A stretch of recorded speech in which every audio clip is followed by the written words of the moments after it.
5వ అధ్యాయము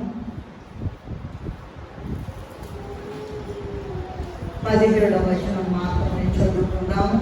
యాకోబు గారు రాసిన పత్రిక 5వ అధ్యాయము 17వ వచనం మాత్రమే చదువుకుందాము. ఏలియా మన వంటి స్వభావం గల మనుషుడే వర్షింపకుండునట్లు అతడు ఆసక్తితో ప్రార్థన చేయగా 3.5 సంవత్సరాల వరకు భూమి మీద వర్షింపలేదు. అతడు మరలా ప్రార్థన చేయగా ఆకాశం వర్షమిచ్చెను, భూమి తన ఫలమునిచ్చెను. ప్రార్థన చేస్తున్నాం. చిన్న ప్రార్థన. మమ్మల్ని మిక్కిలిగా ప్రేమించిన మా తండ్రి, నీ గొప్పతనం మేము వర్ణించలేము, నీ అద్భుత కార్యాలు మేము వర్ణించలేము, నీ ఆశ్చర్య కార్యాలు మేము వర్ణించలేము. నేను పొగడుటకు, కొనియాడుటకు, అయా స్తుతించుటకు, ప్రణోదించుటకు, నమస్కరించుటకు, సాష్టాంగ పడుటకు మాకు శక్తి లేదు, బలము చాలదు, అర్హత లేదు నాయన. ఆయనను బలమైన నీ కార్యములు పరిశుద్ధ గ్రంథమంతా వివరించి నీ గొప్ప ప్రవక్తలైన వారిని సిద్ధపరచుకుని అయా నీవు చేసిన గొప్ప మహిమగల కార్యాలను వివరించినటువంటి దేవా నాయన, నీ కొరకు పనిచేసినటువంటి ఒక ప్రవక్త గురించి మేము ధ్యానం చేసుకోవాలనుకుంటున్నాము. మేము ఎవరినైతే ధ్యానం చేసుకోవాలనుకుంటున్నామో ఆ ప్రవక్త గారిని మా మధ్యకు పంపివేసి దేవా మీరు తండ్రి గారు నాయన మాకు కావలసిన మాటలు, మేలైన మాటలు, అయ్యా మా శరీరానికి ఆరోగ్యం ఇచ్చే మాటలు, మా మనస్సుకు ఆరోగ్యం ఇచ్చే మాటలు, మమ్మలను పరలోక వరుసలో చేర్చే మాటలు అనుగ్రహించి దీవించుమని వచ్చి వేసిన యేసయ్య అతి పరిశుద్ధమైన నామములు ఎంతో వినయముతో వేడుకుని ప్రార్థిస్తున్నాము తండ్రి. మరొకసారి నేను చదువుతాను. యాకోబు పత్రిక కొత్త నిబంధనలో 5వ అధ్యాయము 17వ వచనము. ఏలియా మన వంటి స్వభావం గల మనుషుడే. మనందరం మనుషులమా జంతువులమా? మనుషులమే. ఈ ఏలియా గారట మన వంటి స్వభావం గల మనుషుడే. అయితే వర్షింపకుంటున్నట్లు అతడు ఆసక్తితో ప్రార్థన చేయగా 3.5 సంవత్సరముల వరకు భూమి మీద వర్షింపలేదు. అతడు మరలా ప్రార్థన చేయగా ఆకాశం వర్షం ఇచ్చెను, భూమి తన ఫలము ఇచ్చెను. ఒకసారి మనం ధ్యానం చేసుకుందాం ఈ ఒక్క అంశాన్ని మాత్రమే. వర్షం అట కురిసిందట, వర్షము మళ్ళీ ఆగిందట, మళ్ళా కురిసిందట. వర్షం కురవడము ఆగిపోవడము మనిషి చేతిలో ఉందా? ఎవరైనా చెప్పండి. వర్షం కురవడం కానీ ఆగిపోవడం కానీ ఎవరైనా మనిషి చేతిలో ఉన్నదా? అంటే సృష్టిని కంట్రోల్ చేసే లేదా అదుపు చేసేటువంటి శక్తి మనిషికి ఉందా? ఈ దినము ఆ సృష్టిని అదుపు చేసిన ఒక వ్యక్తి ఏంటంటే ఒక ప్రవక్త గురించి మనం ధ్యానం చేసుకుందాం. ఆ ప్రవక్త ఎవరంటే ఏలియా గారు, దైవజనుడైన ఏలియా గారు. ఏలియా గారు చేసిన ప్రార్థన చేస్తే మనకు కూడా ఆ శక్తి దేవుడు ఇస్తాడని మనకు ఈ వాక్యం ద్వారా అర్థమవుతున్నది. ఎందుకని ఏలియా గారు కూడా మన వంటి మనిషేనట. మరి ఆయన ప్రార్థన చేస్తే వర్షం ఆగింది కదా, ఆయన ప్రార్థన చేస్తే వర్షం వచ్చింది కదా, మరి మనం కూడా అలాగే చేయకూడదా? చేయలేమా? ఆయన మనిషి, మనము మనుషులమే కనుక మన వంటి స్వభావం గల మనుష్యుడే అనే మాట ఇక్కడ వ్రాయబడి ఉంది.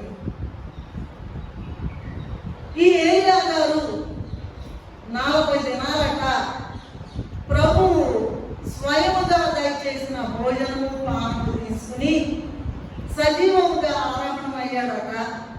మరి మనము ఎన్ని దినాలు తీసుకుంటున్నాం, లేదా ఎన్ని సంవత్సరాలు ప్రభువే స్వయముగా ఇచ్చే భోజనం చేసి ఆరోహణానికి సిద్ధపడుతున్నాం అనేటువంటి ప్రశ్న ఈ దినం మనకు వేయబడుతూ ఉన్నటువంటి ప్రశ్న. ఎన్ని దినాల నుంచి తీసుకుంటున్నాము సంస్కారం, ప్రభు ఇచ్చిన భోజన పానాదులు? ఎన్ని సంవత్సరాల నుంచి సిద్ధపడుతున్నాము, తీసుకుంటున్నాము? మరి మనం ఆరోహణానికి సిద్ధపడుతున్నామా? అసలు సజీవంగా ఆరోహణం అవ్వాలనేటువంటి ఆశ నీకు ఉన్నదా? ప్రభు ఇచ్చే సంస్కార భోజనము పేరుకు మాత్రమే తీసుకుంటున్నామా? మనము సాతాను మీద జయం పొందగలుగుతున్నామా? ఇవన్నీ ప్రశ్నలే. జనం అసలు పేరు ఊరికనే బాప్తిసం, ఊరికనే సంస్కారం అనుకుంటారు. దేవదాసయ్య గారు ఏం రాశారంటే, పరలోక రాజ్యం అంటే తేరగా లేదు, మన అందరికీ పరలోకంలో సీట్లు ఇవ్వడానికి. ఇప్పుడే పాడుతున్నాను కదా. మొదటి పేతురు పత్రిక 5వ అధ్యాయం 3వ వచనంలో ఉన్నట్లు, గర్జించు సింహము వంటి, లేదా గర్జించు సింహము యొక్క చేతిలో చిక్కి రాకడకు సిద్ధపడలేకపోతున్నామా? ఆలోచించండి. ఎవరికి వారు ప్రశ్న వేసుకోండి. అసలు మన వంటి స్వభావం గల మనుషుడే అని అన్నారండి. మన వంటి స్వభావం అంటే ఏంటి?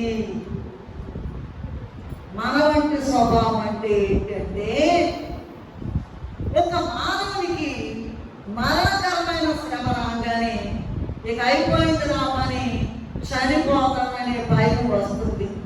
అంతే కదండి తెలుగుమారి? మరణకరమైన శ్రమ రాగానే ఇక నా చాప్టర్ క్లోజ్, అయిపోయింది రామని అని అనుకుంటాం. ఏలియా గారికి కూడా అదే భయం వచ్చిందట. ఎందుకంటే యెజబెలు బయలు ప్రవర్తనలన్నింటినీ కూడా పూజిస్తూ ఈయన గారిని మరి ఏ ప్రవర్తన అన్నట్లుగా మాట్లాడిందంట, తేలిగ్గా మాట్లాడిందంట, హీనంగా మాట్లాడిందంట. చూసుకో తెల్లారి వాటిని నేను చంపేస్తానన్నదట. ఆ భయంకరమైన చంపేస్తలేమో యెజబెలు రాణి అనేటువంటి భయం ఈయనకి వచ్చి వేసింది. ఎందుకంటే మన వంటి మనిషి ఏమన్నారుగా కనుక. అయితే ఈయనట చాలా, ఈయనకి నిష్ట అంటండి, నిష్టగల ప్రవక్త అన్నాడంట. ప్రభుతో, యేసయ్యతో అన్నాడంట, దేవుడితో అన్నాడంట, అయ్యా ఆ దెయ్యం చేతుల్లో నేను చచ్చిపోవడం ఏంటయ్యా?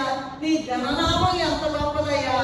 ఆకాశంలో, భూమి మీద, సముద్రాల మీద నీ జననామం ఎంత గొప్పదయ్యా! ఆ దెయ్యం యెజబెలు చేతుల్లో నేను చచ్చిపోవడం, నువ్వే తీసుకోయ్యా నా ప్రాణం అని ప్రార్థన చేశాను. ఏమన్నాడంట? నువ్వే తీసుకో నాయన, ఆ దెయ్యం చేతిలో పట్టం కన్నా నేను దాని చేత చంపబడటం ఏంటి అని యెహోవా దేవునికి ఆసక్తితో ప్రార్థన చేశాడట. భక్తి లేని వారైతే ఏదో ఒక రీతిగా బలవంతంగా చచ్చిపోతారని మనం చూస్తుంటాం కాబట్టి, ఈయన చాలా గొప్ప భక్తుడు కనుక ఏమనుకున్నాడంటే, ఎలాగైనా సరే నేను మాత్రం దాని చేతిలో చచ్చిపోవడానికి వీల్లేదు, నీవే నా ప్రాణం తీసుకోమన్నాడు. మరణకరమైన శ్రమ వచ్చింది కానీ ఆయన ఆసక్తితో ప్రార్థన చేశాడట. భయంకరమైన ప్రార్థన చేశాడట. నువ్వే తీసేసుకో నా ప్రాణానికి, నేను ఉండను ఇక్కడ అని వెళ్ళాడట. వెంటనే దేవుడు చెప్పాడట, ఏంటయ్యా ఏలియా, నువ్వు అలా బలహీన పడిపోతావేంటి? నేను నీ పక్కనే ఉన్నా కదా, ఇదిగో ఈ 40 దినాల ఆహారం తిను, నీకు మరణం రానియను సుమా. సజీవంగానే ఏలియా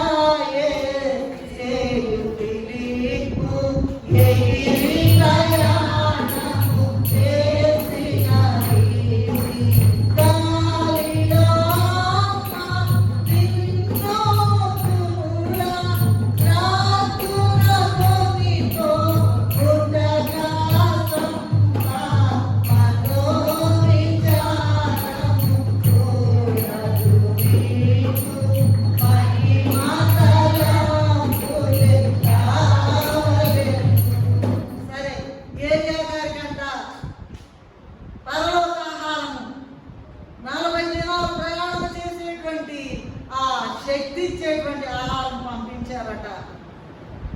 ప్రభు యొక్క తలంపు ఏంటంటే, ప్రభు యొక్క ప్లాన్ ఏంటంటే, ప్రణాళిక ఏంటంటే, భూమి మీదే ఏలియా గారు ప్రభు ఎక్కడికి రమ్మంటే, ఏ స్థలానికి రమ్మంటే ఆ స్థలానికి వెళ్ళి ప్రభుతో మాట్లాడి, ప్రభు ఏ మాట చెప్తారో ఆ పని చేసి సజీవంగా ఆరోహణం అవ్వాలని ఆ మాట దేవుడట స్వయంగా ఏలియా గారికి చెప్పి, ఏలియా నువ్వు చచ్చిపోవస్తా, సజీవంగా ఆరోహణమై వెళ్ళిపోతావు అని చెప్పారట. మరి మనము కూడా ప్రభు ఇచ్చినటువంటి ఆహారం భుజించి ప్రభు ఉన్న స్థలానికి, ఇప్పుడు ఏలియా గారు ఎక్కడెక్కడికి వెళ్ళమన్నారు? గిల్గాల్కి వెళ్ళమన్నారు, బేతేలుకి వెళ్ళమన్నారు దేవుడు. ఆ తర్వాత యెరికోకు వెళ్ళమన్నారు, యోర్దానుకి వెళ్ళమన్నారు. ఆ యోర్దానులో కూడా రావట్లేదు, యోర్దాను అద్దరికి కూడా వెళ్ళమన్నారు. ఇన్ని చోట్ల వెళ్తే కానీ ఆరోహణానికి, సజీవంగా ఆరోహణానికి సిద్ధపడలేదు ఏలియా గారు. మరి మనము కూడా ప్రభు ఇచ్చేటువంటి ఆహారం అంటే ఏ ఆహారం అండి? స్వయముగా ప్రభు ఇచ్చేటువంటి ఆహారము, పానీయము, శరీర రక్తాలు తీసుకుని ప్రభువు చెప్పిన స్థానానికి వెళ్ళి ప్రభుతో మాట్లాడి ప్రభు చెప్పిన పని చేసి సజీవంగా మనందరినీ కూడా ఆరోహణం అందించాలని ఆశతో ప్రభువు ఈ దినము మనకు ఈ వాక్య జ్ఞానం ఇచ్చారు. ఈ దినము ఏలియా గారు ఎలా ప్రార్థన చేశారో ఆసక్తితో, ఎలా సజీవంగా ఆరోహణమయ్యారో ఆ విషయాలను ధ్యానం చేసుకుందాం. ఏలియా అంటే అర్థం ఏంటో ఎవరైనా చెప్పగలరా? ఏలియా అంటే అర్థం ఏమిటి? ఏలియా అంటే యెహోవాయే నా దేవుడు. చెప్పండి అందరూ. ఇంకొకళ్ళు దేవుడు కాదా మీకు? ఏమా వేరే వాళ్ళు దేవుడు కాదా? చెప్పండి, అవునో కాదు? అందరు చెప్పండి.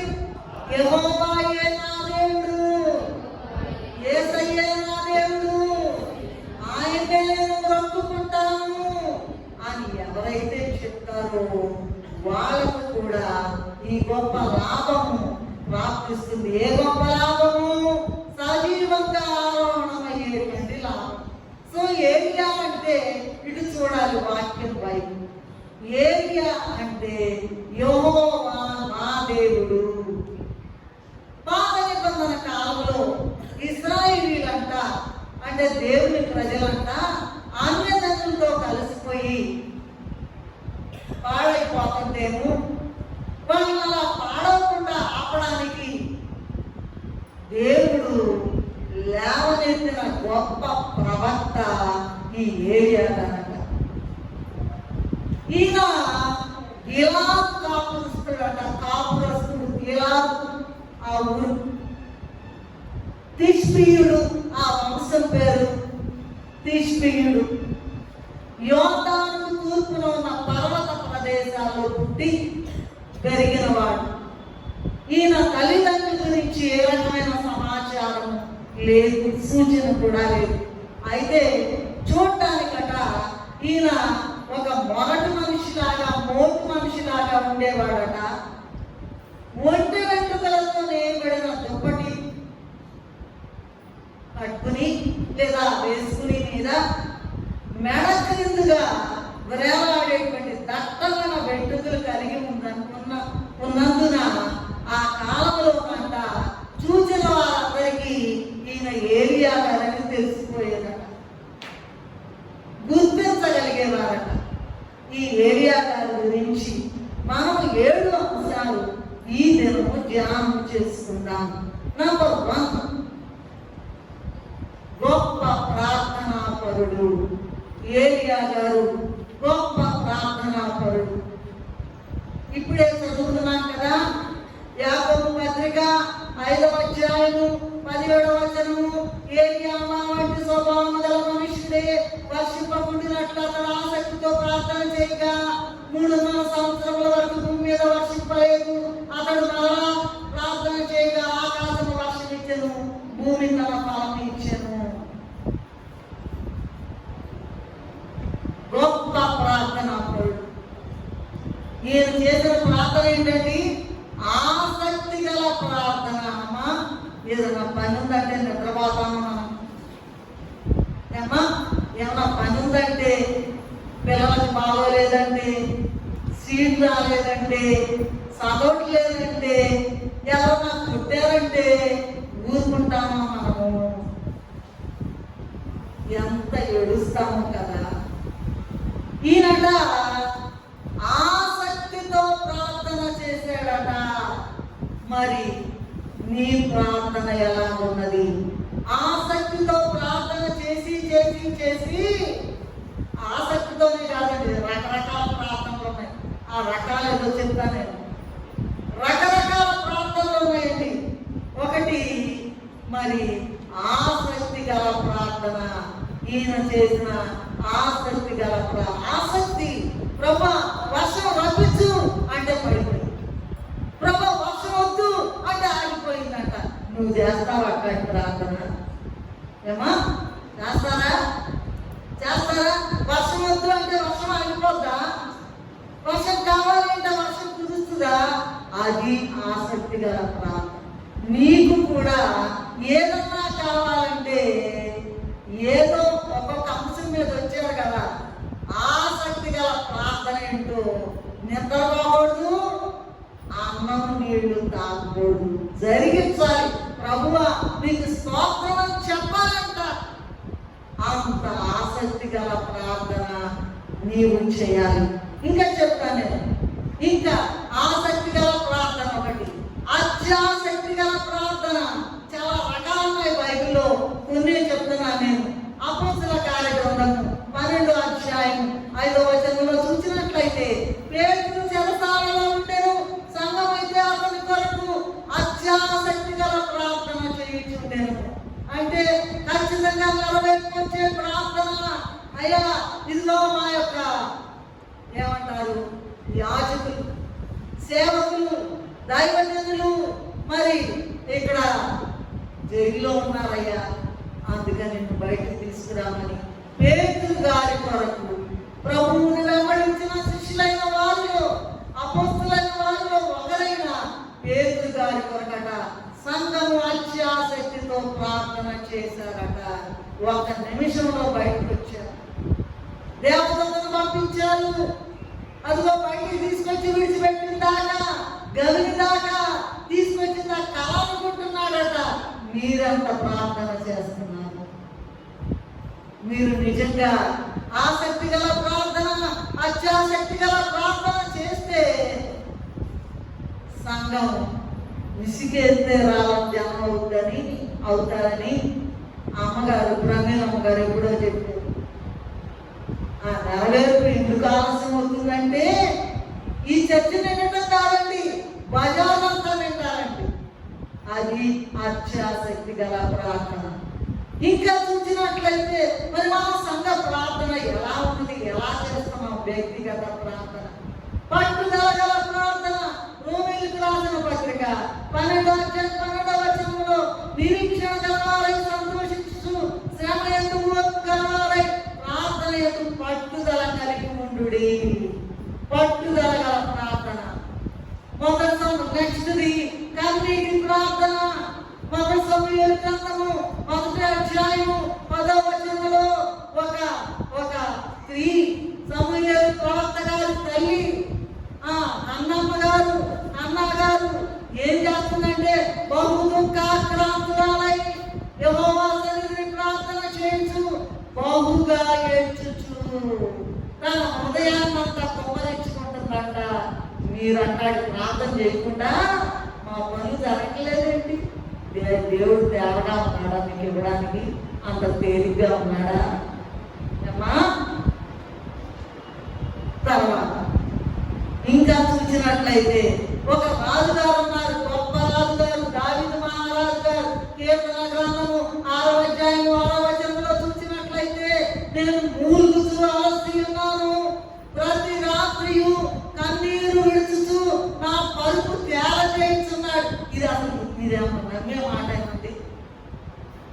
ఇదేమో నమ్మడానికి అవకాశం ఉండే మాటేనా? రాజుగారేంటి మంచం మీద పడుకోవడం ఏంటి, రాత్రంతా కన్నీరు కావడం ఏంటి, ఆ పరుపు నీళ్ళలో తేలడం ఏంటి? నీ ప్రార్థన ఎట్లా ఉందండి? పెదవుల ప్రార్థన ఉంటే లాభం లేదండి. ఎంతగా ఉంటావు నువ్వు పెదవుల ప్రార్థన చేస్తా, నీ బ్రతుకంతా ఎందుకు వృధా చేసుకుంటూ ఉన్నావు? ఇదిగో కన్నీటి ప్రార్థన. రాజుగారంట ఆయన పడుకున్న మంచం అంట, పరుపు అంట, నీళ్ళలో తేలుతుందంట. ఏ నీళ్ళు? కన్నీళ్ళు. కన్నీటి ప్రార్థన, రోదన ప్రార్థన. ఎబ్రీయులకు రాసిన పత్రిక 5వ అధ్యాయం 7వ వచనంలో చూసినట్లయితే, శరీరధారి అయిన మనలను మహారోగంతో కన్నీళ్లతోనూ తన మానవ నుండి తప్పించగలడానికి ప్రార్థనలను యాచనలను సమర్పించినందువలన ఆయన అంగీకరించబడమని మన ప్రభు యేసయ్య గురించి ఆయనే చేశాడు. యేసయ్య చేశాడంటండి. ఎలా చేశారండి? మహారోదనముతో, కన్నీళ్లతో. నువ్వు చేస్తున్నావా? ఏం ప్రార్థన చేస్తున్నావండి? ఓహో క్రైస్తవుడా, నీకు జయ జీవితం ఎక్కడుంది? అసలు జల్లించను సాతాను నిన్ను, జారితివే మరి వేస్తారితివే అని ఒక పాట ఉంది. ఆంధ్ర క్రైస్తవుకి జల్లించేస్తుంది. ప్రార్థన చేయకుండా, కన్నీటి ప్రార్థన చేయకుండా, ఆసక్తి ప్రార్థన చేయకుండా, అత్యాసక్తి గల ప్రార్థన చేయకుండా, రోదన ప్రార్థన చేయకుండా ఇదిగో ఆపేస్తుంది. ఇంకోటి చూసినట్లయితే విశ్వాస సహితమైన ప్రార్థన. యాకోబు పత్రిక 5వ అధ్యాయం 15వ వచనంలో చూసినట్లయితే, విశ్వాస సహితమైన ప్రార్థన రోగిని స్వస్థపరుచును అనే మాట ఉన్నది. విశ్వాసం అంటే ఏంటండి?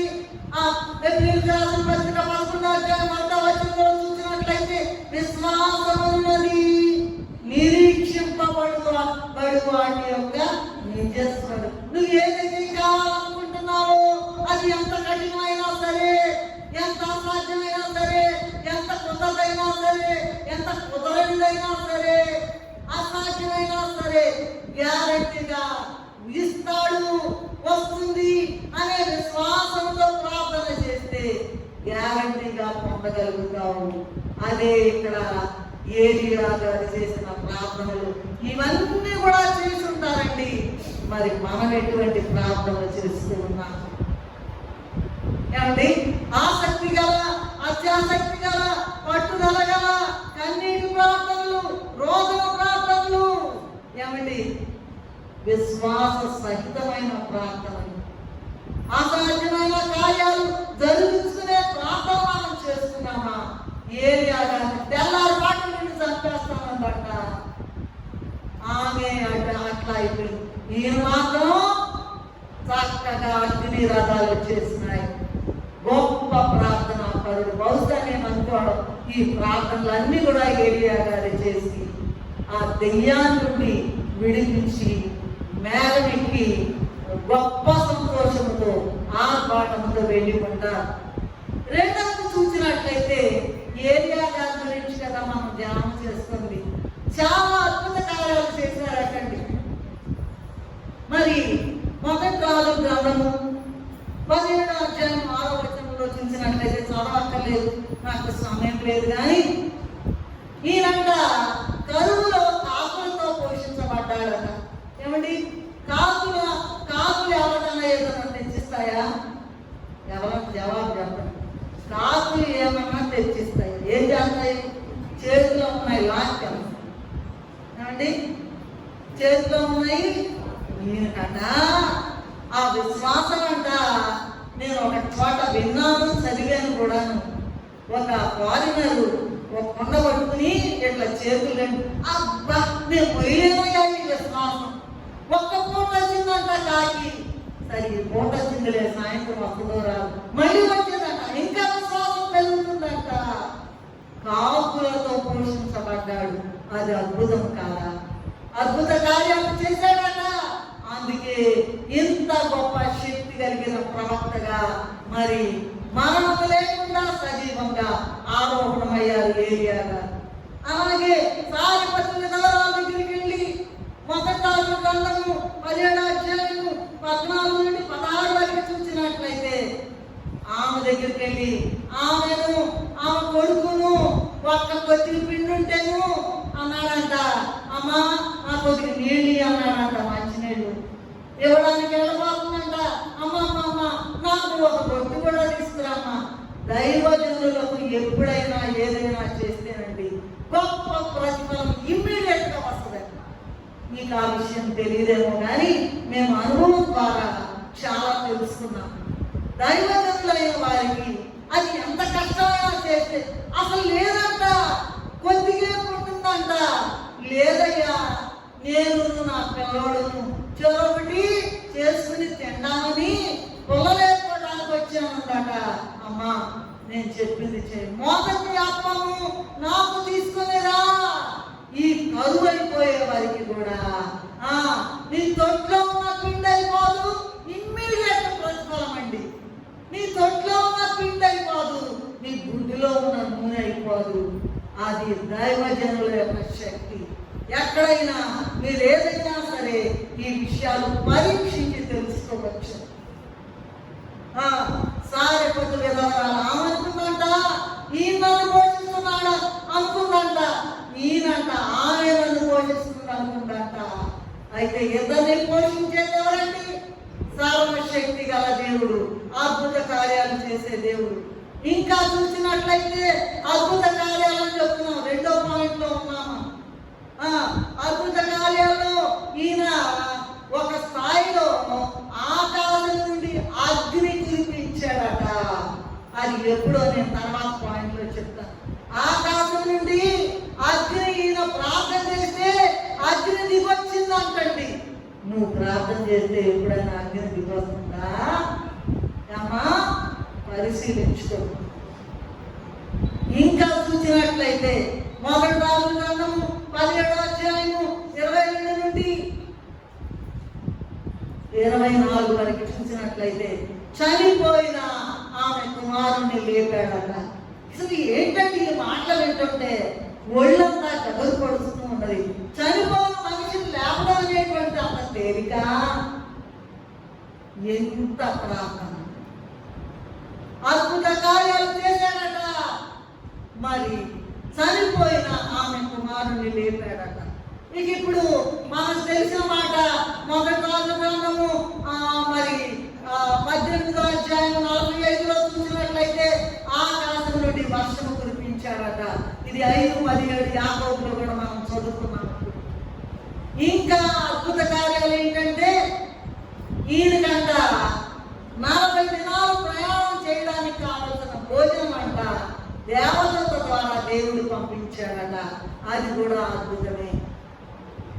1 రాజుల గ్రంథం 19:5లో కూడా అంతవరకు కూడా మనం చూసుకోవచ్చు. ఇది అలాగే ఎలీషా గారు అన్నారంట, ఈయన శిష్యుడు గారు, అయ్యా గురువు గారు, మీలో ఉన్న ఆత్మలో 2 నాగరికి వచ్చేటట్టు చేయండి అయ్యా అని ప్రార్థన చేస్తే ఈయన మీదకి 2 అంతలు వచ్చిందంట. ఏలియా గారి మీద ఎంత ఆత్మ ఉన్నదో అంతకు డబల్ ఆత్మ, 2 అంతల ఆత్మ ఎలీషా గారి మీదకి వచ్చిందంట. అందుకని ఏలియా గారు 16 అద్భుతాలు చేస్తే ఎలీషా గారు 32 అద్భుతాలు చేశారని ఒక చోట వ్రాయబడి ఉన్నది. కనుక 7 అంశాలు అనుకున్నాం. మొదటి గొప్ప ప్రార్థనా పరుడు, 2వది అనేక అద్భుత కార్యాలు చేసిన వాడు. 3వది చూసినట్లయితే అసలు మనము 3వ దానికి వెళ్లే ముందు అసలు మన జీవితాల్లో అద్భుతాలు అనుభవిస్తున్నామా? అనుభవించకపోయినా సరే మన ప్రక్కన జీవితాల్లో ఉంటుంటే మనం చూస్తున్నామా? మన జీవితాలు ఇలాగ గడిచిపోతున్నాయేమో. దేవుని యొక్క రాకడకు సిద్ధపడకుండా జీవితము అనవసరంగా బుగ్గిపాలైపోతుందేమో ఒక్కసారి ఆలోచించుకోవాల్సిందిగా నేను మనవి చేస్తూ ఉన్నా. సరే, 3వది త్వరగా వెళ్దాం ముందుకి. సాతాను మీద గొప్ప జయము పొందాడట. ఇశ్రాయేలీయులైనటువంటి దేవుని ప్రజలు అన్యులతో కలిసిపోయారంట. అన్యుల పనులు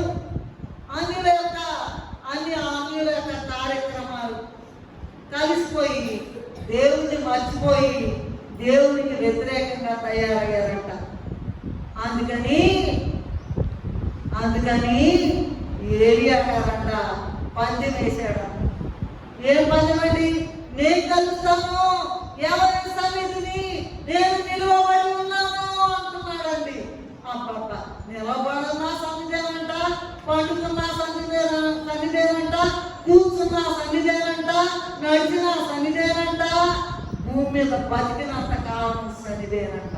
నీ సన్నిధి ఎక్కడ ఉంది? నీళ్ళలో తేలిపోతుందేమో ఒక్కసారి పరిశీలించుకోవాల్సిందిగా దేవుని నామములో విజ్ఞప్తి చేస్తూ ఉన్నాం.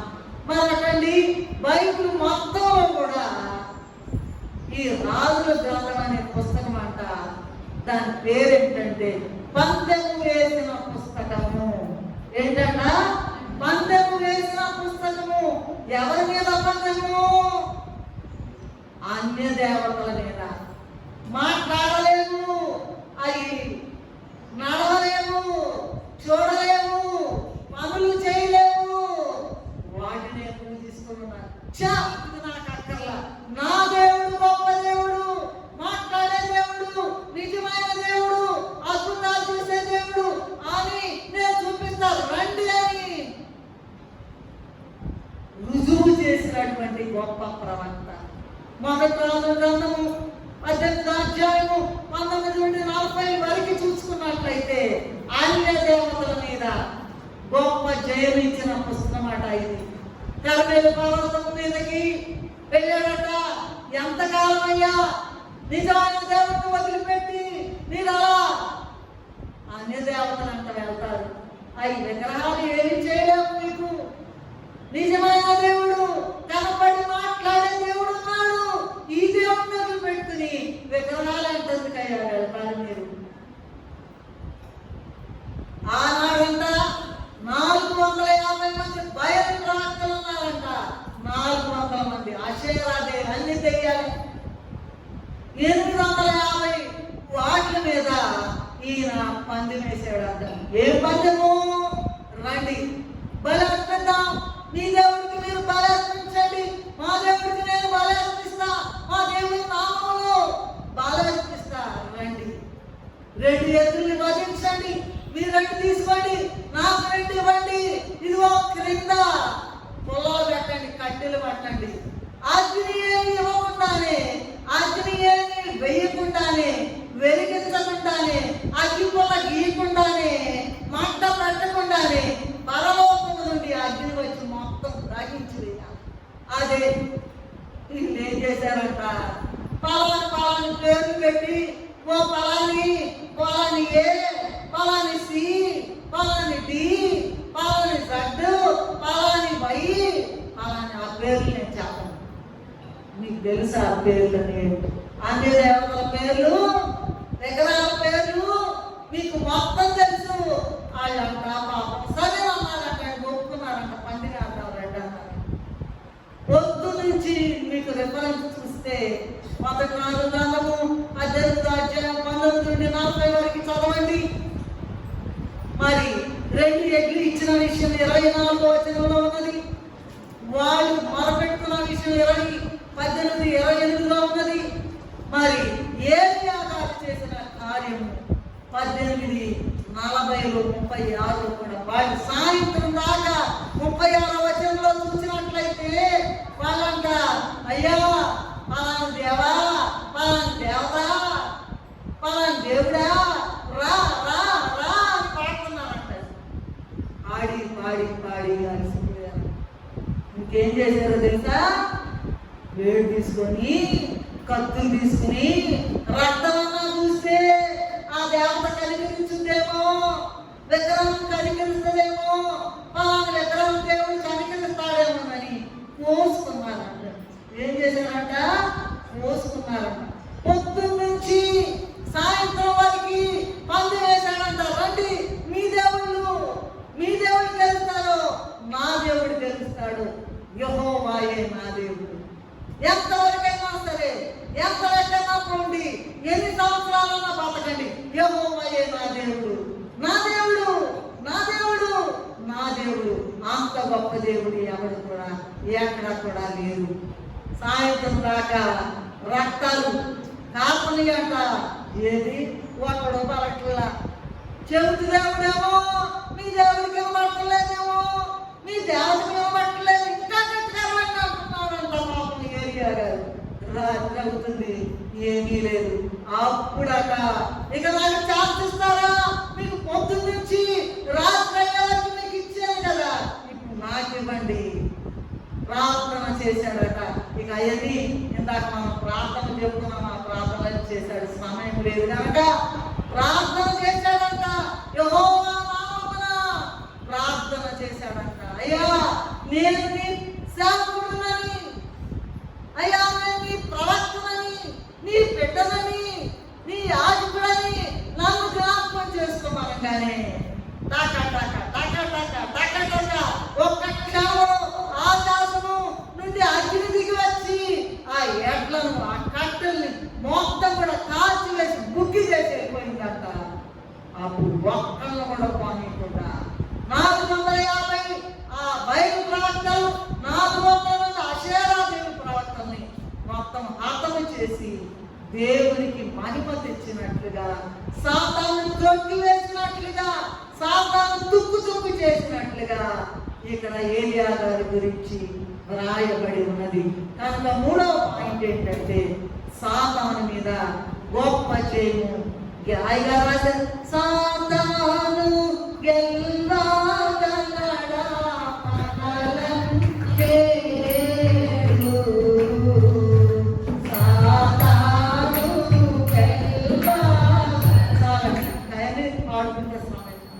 ఏ ఒక్కటే అబద్ధం చెప్పాలనుకుంటే వచ్చే సాతానా నువ్వు ఇట్లాంటి తొక్కి కాలుతో తొక్కాలంటాడు.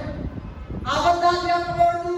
అసూయ తలంపు వచ్చిందనుకో నా మీద, ఓ సాతాను నువ్వు తెచ్చిపెట్టిందే, ఆమె నా సహోదరి, ఆయన నా సహోదరుడు, నువ్వెందుకు వాళ్ళ మీద చెడు తలంపు తెచ్చిపెడుతున్నావని సాతాను పెట్టిన తలంపుని తొక్కెమ్మ పడేయాలంట. అలాగే సాతాను మీద జయం పొందితే ఏలియా గారిలాగా మనం కూడా సజీవంగా ఆరోహణమయ్యి వెళ్తాం.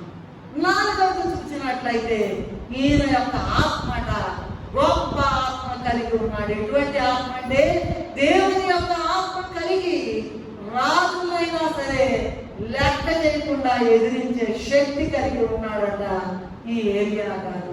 1 రాజుల గ్రంథము 18వ అధ్యాయం 17-18 వచనాలు చూసినట్లయితే ఈ కరువు విషయము అహాబు రాజు గారిని ఎదిరించారండి. దేవుని చిత్తాన్ని తెలుసుకుని ధైర్యం కలిగి అక్రమం గల రాజును సైతము ఎదిరించాడట. మనం ఎన్నిసార్లు మరి ఎదిరిస్తూ ఉన్నాము, ఎవరినైనా ఎదిరిస్తూ ఉన్నాము.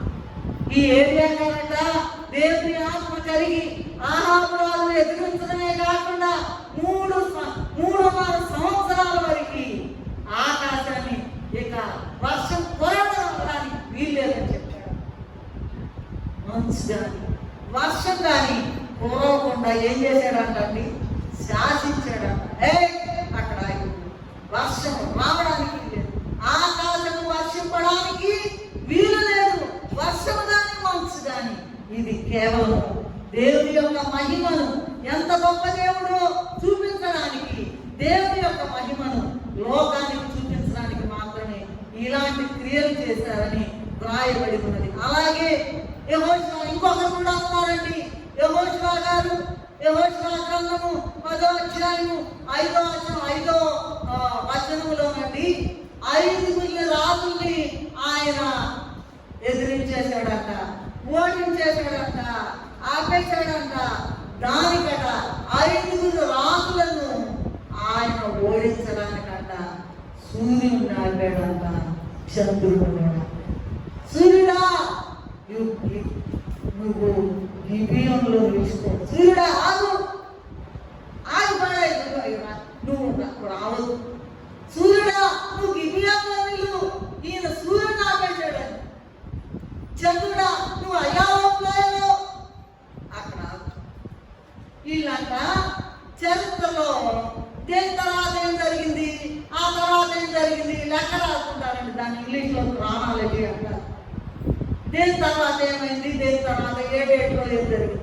దానికంట ఈ గొప్ప గొప్ప కంప్యూటర్స్ వచ్చిన కొత్తల్లోనంట వీళ్ళంట శాస్త్రవేత్తలంట మొత్తం తిరగేస్తున్నారంట ఈ క్రానాలజీ అంట, హిస్టారికల్ యాక్ట్స్ ఏం జరిగింది అని చేస్తుంటే ఒక రోజంట రోజుకి 24 గంటలు అయితేను 48 గంటలు వచ్చిందంట.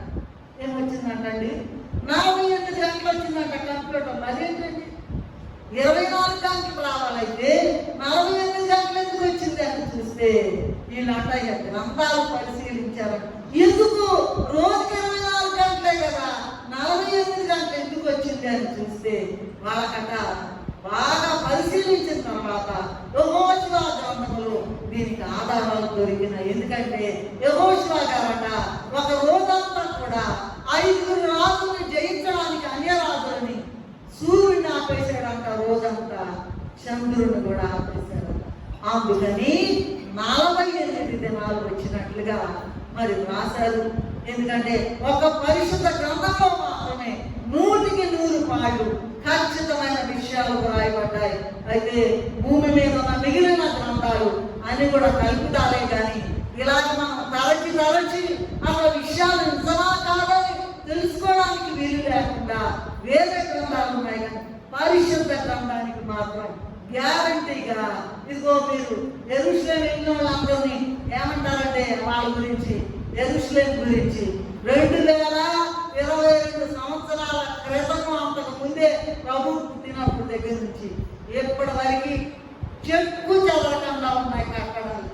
సమాధి కానీ, పుట్టిన స్థలం కానీ, ఆయన నివసించింది కానీ, ఆయన బోధించిన స్థలం కానీ అన్నీ ఉన్నాయి అక్కడ. అందుకనే ఓపెన్ బైబిల్ అంటారు. యెరూషలేముని నువ్వు చదువుకున్న దానికన్నా నువ్వు చూడొచ్చు అక్కడ. ఇట్స్ అన్ ఓపెన్ బైబిల్ అంటారు. బైబిల్లో ఉన్న మొత్తం కళ్ళతో చూడొచ్చు యెరూషలేము. యాత్రకైనా ఉన్నారు కదండి. అయితే మిగతా గ్రంథాలు వాటికి చెప్పండి ఆధారాలు దొరకవు. కానీ ఒక్క పరిశుద్ధ గ్రంథమే మరి ఇటువంటి ఆధారాలు చూపించగలదు. కనుక మరి ఎన్నో చదువుకున్నాం మనం? 4 దేవుని ఆత్మ కలిగి రాజుల సహితము ఎదిరించే శక్తిని పొందాడట. ఇక్కడ ఏలియా గారు యెహోషువ గారి గురించి కూడా ఈయనేమో వర్షాన్ని ఆపేశాడు, వర్షం రాకుండా చేశాడు, మళ్ళీ వర్షం వచ్చేటట్టు చేశాడు. యెహోషువ గారు అయితే సూర్యుని చంద్రుని ఆపివేశాడు. అటువంటి శక్తి కలిగిన ఏలియా గారి గురించి మనం ధ్యానం చేసుకుంటూ ఉన్నాం. 5వది ఏంటంటే ఇంత గొప్ప శక్తి గలవాడు కదండి, గొప్ప ప్రార్థన పరుడు అనుకున్నాం, అద్భుత కార్యాలు చేశాడు అనుకున్నాం. 3వది చదువు రాసిన వాడు చదవడమ్మా. సాతాన్ని తొక్కి పడేశాడు అనుకున్నాం, రాజుని సైతము దేవుని ఆత్మ చేత ఎదిరించాడని గొప్ప ధైర్యశాలి అనుకున్నాం కదా. 5వది ఏంటంటే శ్రమ వచ్చినప్పుడంతా బలహీనతలు వచ్చింది. అందుకే రాశారు ఏలియా కూడా మన వంటి స్వభావం గల మనుషుడే, తెల్లారి వాటిని నేను చంపేస్తానని యెజెబెలు ప్రతిజ్ఞ చేసిందట. 1 రాజుల గ్రంథము 19వ అధ్యాయం 3వ వచనంలో చూసినట్లయితే యెజెబెలు రాణి అహాబు గారి భార్య చంపుతానన్నదట. భయపడి దేవుడితో తన ప్రాణం తీసుకోమన్నాడు. ఇన్ని గొప్ప కార్యాలు చేసినా కూడా నేను పెద్ద ప్రవర్తనలే, నేను అవి చేశాను ఇవి చేశానని బడాయిపోలేదంట, గర్వించలేదంట, ఇన్ని గొప్ప కార్యాలు చేశాను అనుకోలేదంట. అనుకోకుండా అన్నిటికీ ప్రభువు మీద ఆనుకుని ఆయనను వదిలిపెట్టలేదంట. అందుకని ఏలియా గారు చనిపోవాలనుకుంటే ప్రభు అంట అసలు ప్రాణమే లేకుండా చేశారట. మరి మనకు కూడా లేదా మనము కూడా శ్రమ వచ్చినప్పుడు బాగా కుంగిపోతాము, కానీ నమ్మదగిన దేవుడు మనలను ఎన్నటన్నిటికీ కూడా విడిచిపెట్టడు. 600 106 ఏమైనా దేవుడు విడిచిపెట్టడు. నిన్ను కాపాడువాడు కులుకడు నిద్రపోడు. అబ్రహాం గారు అంటున్నారంట, ఏముందులయ్యా, ఒకళ్ళు అన్నారు ఆ భార్యకి శారం గారు కొద్దిగా స్నానం అయ్యా, నేను చనిపోయినప్పుడు పాస్ పెట్టుకుంటానంటేను నేను డబ్బులు ఇస్తాను. అయ్యా నువ్వు మామయ్య మహారాజు అయినావయ్యా, నీకు ఇంత స్నానం నేను ఇవ్వలేమంటే వద్దు వద్దు వద్దు, నో నో. అంత గొప్ప అబ్రహాం గారు అంట అనుకున్నాడంట. శ్రమ అనేది వస్తుందండి మనుషులకి.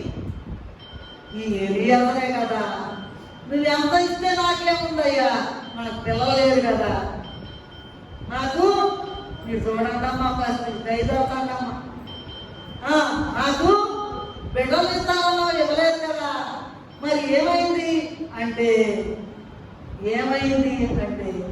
ఈ ఎలియాజరేగా నా మా ఇంట్లో ప్రధాన చీఫ్ సర్వెంట్, ఆయనే నాకు వారసుడు చేసాడంటే అట్లాగే ఆయన వారసుడు అయ్యాడంటే.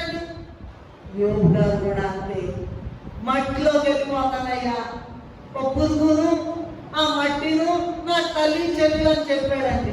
అయ్యాడా అట్లాగా, మట్టిలోకి వెళ్ళిపోయాడా? లేదండి.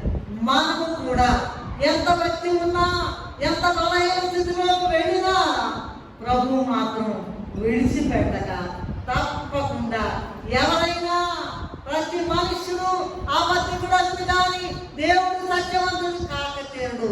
అందుకే పాట తల్లి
వచ్చి రథాలు ఆయన తీసుకెళ్ళిపోయినాయి. మరి అబ్రహాం గారి విషయం చెప్పుకున్నాం, వాగ్దాన పుత్రుడిని ఇచ్చాడు. యోగు గారిని చెప్పుకున్నాం, 42వ అధ్యాయంలో మొత్తం ఏం పోగొట్టుకున్నాడో దానికి డబల్ పొందుకున్నట్లుగా మనం చూసాం. మరి దేవుడు నిన్ను నన్ను విడిచిపెట్టాలనుకుంటారా? అంత తేలిగా ఉందనుకుంటారా? నీవు నమ్ముకున్న దేవుడు గొప్ప దేవుడు, ఇటువంటి దేవుడు ఎక్కడ కూడా లేడు. తర్వాత పాయింట్, ఇప్పుడు ఎన్ని పాయింట్లు అయినాయి? 5 బాగా పెట్టుకున్నారండి, చాలా సంతోషం. ఆరోహణం అయ్యాడు. ఆరోహణం నీకు తెలుసు కదా, మనం ఇప్పుడు దాకా చెప్పుకున్నాం, ప్రతి పాయింట్లో చెప్పుకుంటూ వస్తున్నాం. 2వ రాజకాలం 2వ అధ్యాయం 11, 12 వచనాల్లో చూసినట్లయితే ఎన్ని బలహీనత ఉన్నా దేవుడు ఆయనకి ఇచ్చిన శక్తిని బట్టి సజీవంగా శరీరంతోని పరలోకానికి ఎగిరి వెళ్ళాడు. అలాగే ఆదికాండ గ్రంథం 5వ అధ్యాయం 23వ వచనంలో హానోకు కూడా ఇదే మాదిరిగా శరీరంతోని మరణము లేకుండా పరలోకానికి ఎగిరి వెళ్ళాడు. మనం ఎగిరి వెళ్ళగలమా? మనకేంటి? సరైన ప్రార్థన లేదు, సరైన సన్నిధి లేదు, ఇంట్లో పోలా, బయట పోలా, ఉద్యోగంలో పోలా, అక్కడ పోలా, ఎక్కడ పోలా, భార్యతో పోలా, భర్త ఇవన్నీ అక్కర్లా, భయపడదా? భయపడరాదు క్రీస్తు విశ్వాసి, భయపడి పడరాదు సుమి. ఏంటంటే అయ్యగారికి ఇబ్బంది వచ్చింది, కరోనా ఇబ్బంది, దాకా నా చెవులో మోగింది ఈ పాట. భయపడరాదు క్రీస్తు విశ్వాసి, భయపడి పడరా. భయపడుతెందుకు? బైబిల్ నందున భయమగు వాగ్దానములుగా 365 వాగ్దానాలు ఉంటే నీకు భయం ఎందుకమ్మా? నువ్వు నువ్వేం దిగులు పడబాకని దేవుడు ప్రతి క్షణం నాతో మాట్లాడిన ఆ పాట మీరు చూసుకోండి. తెలుగు క్రైస్తవ కీర్తనలో ఉన్నది. సరే, మరి చివరిగా చూసినట్లయితే మహిమ రూపం పొందుకున్నాడట. మత్తయి సువార్త 17వ అధ్యాయం 3వ వచనంలో చూసినట్లయితే యేసయ్య రూపాంతరం పొందినప్పుడు ఆ యేసయ్య దగ్గరికి ఎవరు వచ్చారంటండి? ఏలియా గారు, మోషే గారు. మోషే గారేమో రేపు రాకడలో సమాధుల్లో ఉన్న వాళ్ళు లేచడానికి మృతుల గుంపులకు మరి గుర్తుగా, ఏలియా గారేమో సజీవులైన వారు ఇలాగే డైరెక్ట్ గా ఎగిరిపోవడానికి గుర్తుగా ఉన్నారు. జీవిత కాలం అంతా ఏలియా గారు దేవుని మహిమతోనే ఉన్నాడండి, లేదా దేవుని మహిమలోనే ఉన్నాడు. ఆ మహిమను ఇతరులకు చూపించాడు. ఆ తర్వాత మహిమలోకి వెళ్ళాడు. ఆ తర్వాత మళ్ళీ మహిమతోనే వచ్చాడు ప్రభువుతోటి. ఎంత గొప్ప మాట అండి. మళ్ళా చెప్తున్నాను, జీవిత కాలం అంతా దేవుని మహిమలోనే ఉన్నాడు. ఆ మహిమ ఇతరులకు చూపించాడు. తర్వాత మహిమలోకి వెళ్ళాడు. మళ్ళీ యేసయ్యతో పాటు మహిమలోకి తిరిగి వచ్చాడు. మళ్ళీ రాబోతున్నాడు. మీరు చూసినట్లయితే ఈయన ఏలియా గారు యోహాను గారికి సాదృశ్యంగా ఉన్నాడు. మత్తయి సువార్త 11వ అధ్యాయం 14వ వచనంలో చూసినట్లయితే ఈ సంగతిని అంగీకరించుటకు మీకు మనస్సుంటే రాబో ఏలియా ఇతడే అని వ్రాసి ఉన్నది. రాబో ఏలియా ఇతడే అని వ్రాయబడి ఉన్నది మత్తయి సువార్త 11:14. కనుక మనం కూడా ఎన్ని బలహీనతలున్నా ఏలియాలాగా ప్రభు సన్నిధిలో ఉండి గొప్ప బలం పొంది ఏలియా చేసిన గొప్ప ప్రార్థనలు చేసి ఏలియా జరిగించిన అద్భుత కార్యాలు మనం కూడా చేయాలండి. మరి ఆయన కూడా మనవంటి స్వభావంగా మనుషుడే కదా. ఆయన చేసినట్టు మనం చేయలేమా? మనకు ప్రార్థన లేదని స్పష్టంగా తెలుస్తూ ఉన్నది. ఆ శక్తి లేదు, దాని కొరకు ప్రార్థన చేయాలి. ఆ తర్వాత సాతాన్ని చీతక తొక్కాడు అంటండి. మళ్ళీ మళ్ళీ పైకి లేకుండా దాన్ని పూర్తిగా మట్టు లేని పొయ్యిలోకి చితకొట్టి పడేసాడంట. మనం కూడా చితకొట్టాలి. దేవుని యొక్క మహోన్నతమైన ఆత్మ కలిగి రాజును సైతం ఎదిరించే శక్తిని మనం కూడా పొందుకోవాలి. విపరీతమైన శ్రమలు వచ్చినా కూడా, బలహీనతలు వచ్చినా కూడా ఏమాత్రం కురింగిపోకుండా ఏలియాలాగా సజీవంగా ఆరోహణమై మరలా ప్రభువులాగా క్రిందికి వస్తారంట. 1000 ఏళ్ల పాలనలో మళ్ళీ రావాలండి. మళ్ళీ రావాలి. అట్టి భాగ్యము ఎగిరి వెళ్ళాలి, సజీవంగా ఎగిరి వెళ్ళాలి. ఆయన మళ్ళీ ప్రభుత్వం వచ్చినట్లుగా రేపు 1000 ఏళ్ల పాలనలో ప్రభుతో పాటు మహిమతో దిగి రావాలని, అటువంటి భాగ్యం కావాలని మనం ప్రార్థన చేసుకోవాలి. నేను ఒక పాత పత్రిక చదివాను, చినిగిపోయింది ఆ పత్రిక. ఏం రాశారంటే దేవదాసయ్య గారు చెప్పినటువంటి పత్రిక. ఆ పత్రిక ఒక పాత పత్రిక, బైబిల్ మిషన్ పత్రిక చదివాను నేను. అంటే బైబిల్ మిషన్ స్థాపించిన క్రొత్తలో వ్రాయబడి అది బాగా ఇట్లా పొడి పొడి అయిపోయింది ఆ పత్రిక. ఆ మాట నాకు కనపడింది. ఏంటంటే ఆ మాట, ఇప్పుడంతా రాకడలో మరి సిద్ధపడలేని వారి కొరకు, ప్రార్థన చేయని వారి కొరకు, సలపడిపోయిన వారి కొరకు, బలహీన పడిపోయిన వారి కొరకు, భక్తిహీనతలో పడుతున్న వారి కొరకు, సాతాను చేత జయింపబడి సాతానుతో పాటు నడుస్తున్న వారి కొరకట ఏరియాగారంట సన్నిధి చేస్తా వాళ్ళ దగ్గరికి, సన్నిధి చేస్తున్న వాళ్ళ దగ్గరికి వచ్చి, అయ్యా ఈ బిడ్డను బలపరచని ప్రార్థన చేసేస్తాను. ఈ మాట నేను చదివింది. ఈ మాట దేవదాసయ్య గారి పత్రికల్లో పొడి పొడైపోయిన ఆ పేజీని, చిరిగిపోయిన పేజీని చదివి ఏంటంటే, బలహీన స్థితిలో ఉన్నాం, మేము ఎగరలేము, మేము వెళ్ళలేము, మేము ఆరోహణం అవ్వలేము, ప్రార్థన చేసుకోలేము, ఈ బలహీనత ఉన్నది, ఇక మా బతుకు అయిపోయింది, ఇక అయిపోయింది మా పని అనుకున్నామంట. బలపరచడానికి సన్నిధిలోకి వచ్చి బలపరిచి వారి కొరకు ప్రార్థన చేసి వెళ్తారట ఏలియా గారు చదివాను. మరి సన్నిధి చేస్తున్నావా? నీ దగ్గరికి పరలోక పరిశుద్ధులు వస్తున్నారా? ఏలియా గారు వస్తున్నారా? రాకడకు ముందు ఈయన వచ్చి చేసినట్లుగా ప్రభువా నా దగ్గర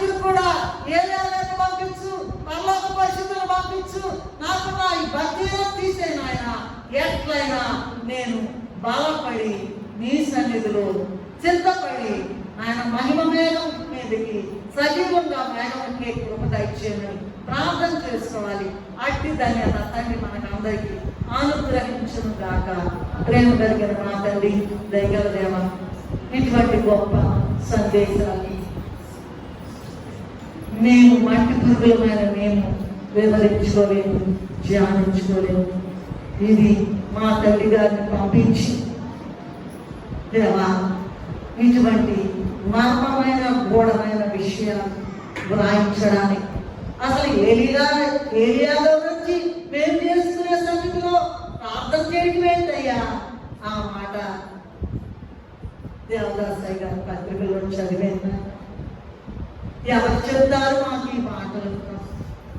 మా తల్లి గారిని పంపించావు దేవా, నీకే నమస్కారం. ఏలియా గారి వలె గొప్ప ప్రార్థన చేసి పౌరుషం కలిగి సాతాను తొక్కివేసి అద్భుత కార్యాలు జరిగించి రాజుల సైతం ఎవరైనా లెక్క చేయకుండా ఆయన ఎదిరించి ప్రభు మహిమతో లోకంలో మహిమతో నిండి సర్వలోకమైన మహిమతో నిండి ఉన్నది అని చెప్పుకుంటాం. కానీ ఆ మహిమను మేము చూడలేకపోతున్నాం. ఆయన మేము కూడా ఆ మహిమను చూచి మహిమలో జీవించి మహిమను చూపించి మహిమతో సజీవంగా ఎగిరి వెళ్ళి మరలా 1000 ఏళ్ల కాలంలో మహిమతో దిగి వచ్చే కృప మాకందరికీ దయచేయమని వచ్చి వేసిన యేసయ్య అతి పరిశుద్ధ నామములో స్తుతించి వేడుకుంటున్నాము తండ్రి. ఆమేన్. Hello friends, welcome to our channel. I am glad that you came across our channel. మా వీడియోస్ మీకు నచ్చుతున్నట్లయితే లైక్ చేయండి, కామెంట్ చేయండి, షేర్ చేయండి, సబ్స్క్రైబ్ చేసి బెల్ ఐకాన్ని ట్యాప్ చేయండి. Thanks for watching. మర్నాథ్.